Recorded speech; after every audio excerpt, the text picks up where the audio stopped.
Entonces, una señal par. Una señal par, tanto en el dominio continuo como en el dominio discreto, es aquella que cumple con esta característica, que los valores en el tiempo positivo son iguales a los valores en el tiempo negativo. Y en el caso de las señales discretas sería x de n es igual a x de menos n. Y las señales pares, o sea, esta definición matemática, gráficamente se observa como alrededor del tiempo cero, los valores que están a la derecha, esto es tiempo, se van a ver iguales, si esta es mi gráfica, que los valores que están a la izquierda. Es decir, como si tuviera un espejo colocado en esta posición y repito la forma de la gráfica que tengo ahí. Entonces, para un tiempo, esto es t0, el valor que está acá es el mismo que tengo del otro lado al mismo tiempo en menos t0. Esa es la definición de una señal par. Entonces, una señal cosenoidal, por ejemplo, es como la reina de las señales periódicas, que es una función par. Porque la función coseno, alrededor del valor central, se repite y va a seguir y va a subir, y entonces el coseno se vuelve una función par. Y de hecho, el coseno de teta es igual al coseno de menos teta, o si lo pongo como señales, el coseno de omega t es igual al coseno de menos omega t, donde diría que entonces la frecuencia negativa y la frecuencia positiva son lo mismo, ¿no? Entonces puedo definir a eso como una función par. Esa es una señal, esa es una característica de las señales que tienen una paridad tipo par. Lo mismo pasa con señales discretas. Si yo discretizo esta posición que está acá, entonces este punto, este punto, este punto, esta muestra y esta muestra valen exactamente lo mismo que está acá, y esta muestra de acá, esta muestra de acá, esta posición que está acá sería esta de aquí respectivamente, y lo mismo pasa con las señales discretas, ¿no? Entonces los valores, si esta es la muestra 2, en la posición menos 2, menos y menos 2, valen exactamente lo mismo, es decir, tienen la misma altura ambas señales, perdón, ambos valores de señal a los mismos valores de tiempo, pero positivos y negativos. En el caso de una señal impar, esta parte,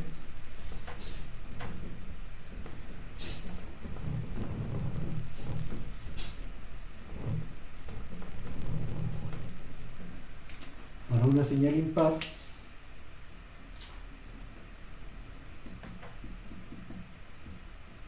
se cumple la siguiente proposición: x de t es igual a, tiene que ver otra vez con la función y su cruce por el espejo de cero, pero en este caso la función x de menos t es lo opuesto en signo de la función en el tiempo positivo. Entonces tengo esa definición para el dominio continuo, y para el dominio discreto, x de n será igual a menos x de menos n. Esto lo que está diciendo es que si yo tengo una señal que vale una cierta altura del lado derecho, esa misma altura tiene que estar ubicada, pero ahora negativa, en el lado izquierdo de la función, que sería esto y esto que está acá.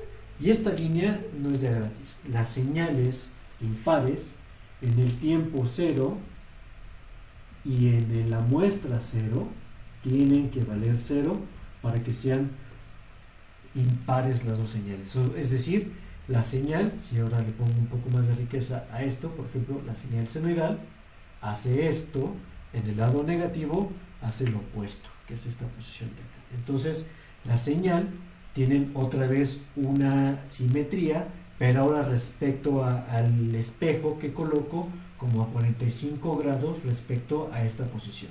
Es decir, los valores de acá valen lo mismo en magnitud, pero en sentido contrario, o en valores con signo opuesto a los que tienen de este lado. Y lo mismo pasa para las señales discretas, ¿no? Tengo estas posiciones que están acá, entonces esta vale lo mismo, magnitud es igual, pero signo opuesto, magnitud es igual, pero signo opuesto, magnitud es igual, pero signo opuesto. Entonces, una señal puede ser de alguna de estas dos características. No significa que todas las señales sean pares o impares. Las señales pueden o no tener esa simetría, pero estas propiedades de simetría me ayudan sobre todo para calcular los valores de las integrales de las funciones. Si yo tengo una señal par, por ejemplo, una señal par, voy a poner esta parte que está acá, para ponerlo más gráficamente, la integral, voy a poner esto es menos t0, esto es t0, entonces la integral de menos t0 a t0 de x de t, siendo x de t una señal par, es lo mismo que dos veces la integral desde 0 hasta t0 de la propia señal que está ubicada ahí. O sea, la integral respecto al centro del tiempo 0 va a ser dos veces la mitad de alguna de las dos partes, ya sea esto o que y integrado va a ser igual a la integral desde menos t0 hasta 0 de x de t diferencial del tiempo. Esto puede ser conveniente porque la función puede ser más compleja si lo evalúo desde aquí hasta acá, pero esta propiedad me permite simplificar un poco la estimación del área bajo la curva. En el caso de una señal impar, tomando este ejemplo otra vez, una señal impar, la señal impar sería, tomando este ejemplo, esta forma de aquí para acá, esta forma de aquí para acá, esto es t0, esto es menos t0, y el área bajo la curva de esta gráfica, o sea, esto y esto es igual a 0. La integral desde menos t0 hasta t0 de x de t, siendo x de t una señal impar, es igual a 0. Entonces, si yo quiero calcular el área bajo la curva de estos niveles o de estos valores y sé de antemano que es una señal impar, pues ya sé que el resultado de esa función va a ser 0. O sea, el área bajo la curva que se define por esa función o por esa integral va a ser 0. Entonces, una señal cualquiera, eso sí puedo hacer, una señal cualquiera la puedo descomponer en sus partes par e impar respectivamente. Entonces, una señal, y así se les llama a estas partes que están acá, una señal x de t va a ser igual a la parte par, perdón, para obtener la parte par, x even, e de par, es x de t más x de menos t entre 2. Y la parte impar, x o de t, o por odd, es igual a x de t menos x de menos t entre 2. Esta descomposición de señales me permite entonces calcular los componentes par e impar de las señales y después poder ocupar estas integrales para poder hacer algún tipo de procesamiento que se utilizará más adelante para estimaciones que se hacen en el análisis de las señales. Esta misma definición sucede para las señales discretas, entonces vale lo mismo, solo sustituyendo los valores de, los coeficientes t por los valores de e, viene de even, la parte par, o viene de odd, que es la parte impar de las señales, ¿no? Finalmente, tenía que definir el concepto de energía.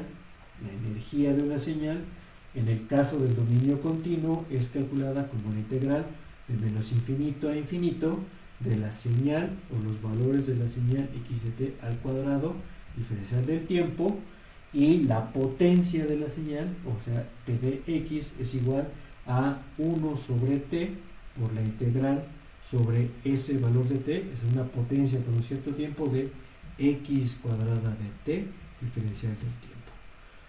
En el caso de las señales discretas, o en el caso discreto, la energía, todo lo que se ve como una integral en el dominio continuo, en el dominio discreto se ve como una suma. Entonces es la sumatoria desde n igual de menos infinito a infinito de x de n al cuadrado, y en este caso sería 1 sobre n por la sumatoria sobre uno de los periodos de x al cuadrado de n. Entonces, la energía habla justamente de cuánto trabajo necesito para representar la señal o cuánto trabajo tiene dentro de la señal. Y la potencia es cuánta energía por unidad de tiempo tiene la señal. Las señales que son periódicas es más fácil definirlas por la potencia o saber cómo son energéticamente a través de la potencia, y las señales que no son periódicas las puedo cuantificar en función de la energía. La energía, por ejemplo, solo para tener una idea más clara,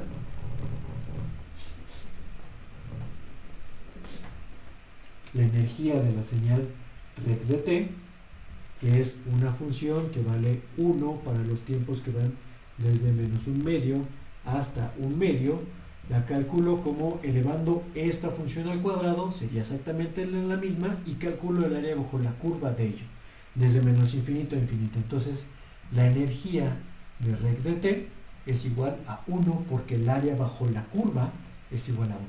¿Qué potencia tendría toda la energía? Bueno, como la energía dura, o como la señal dura todo el tiempo, entonces la potencia tiende a ser 0. Entonces, así puedo definir el valor de la energía y la potencia. En el caso de una señal cosenoidal, por eso me conviene calcular la potencia en el caso de señales periódicas continuas. Si tengo una señal senoidal, que es esta función que está acá, y tomo un solo ciclo que va de aquí a acá, esto mide t, elevo al cuadrado esta función, me va a quedar una función que es más o menos así, y entonces sería la integral sobre uno de los periodos que tengo t de el coseno cuadrado de omega t, diferencial del tiempo. Entonces, esto hace referencia a tomar cualquier ciclo de señal. Yo puedo tomar desde aquí hasta acá, o puedo tomar desde aquí hasta acá, y como estas, al elevarlas al cuadrado, el área va a ser 1, entonces, el área va a ser t, el valor de t, entonces la potencia de esta señal va a ser 1 si normalizo respecto al propio valor del ciclo de la señal. Entonces, esa es la definición de energía y potencia. En el caso del dominio discreto, en lugar de calcular una integral, hago la suma de todos los valores al cuadrado, y en el caso de la energía, lo mismo. Todos los valores los elevo al cuadrado y sumo para todos los valores del tiempo continuo, en el tiempo discreto, o todos los valores de la muestra de la señal.